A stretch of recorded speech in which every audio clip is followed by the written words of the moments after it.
To avoid future payment blocks on Discord, it's important to follow best practices for account security and payment methods. Here is a simple guide to help you navigate this process. Step 1. Use a verified payment method. Ensure that you are using a payment method that is verified and accepted by Discord. This could be a credit card, debit card, or PayPal account that is linked to your identity.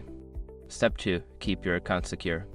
Enable two-factor authentication 2FA on your Discord account.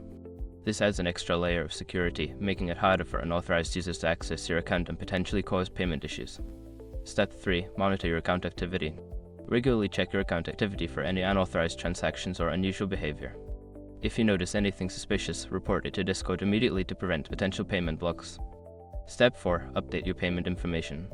If you change your payment method or if your card expires, make sure to update your payment information in Discord promptly. Outdated or incorrect payment details can lead to blocks. Step 5. Contact support for issues. If you encounter any problems with payments, reach out to Discord support for assistance. They can help resolve issues and provide guidance on preventing future blocks. By following these steps, you can minimize the risk of payment blocks on Discord and ensure a smoother experience with the platform.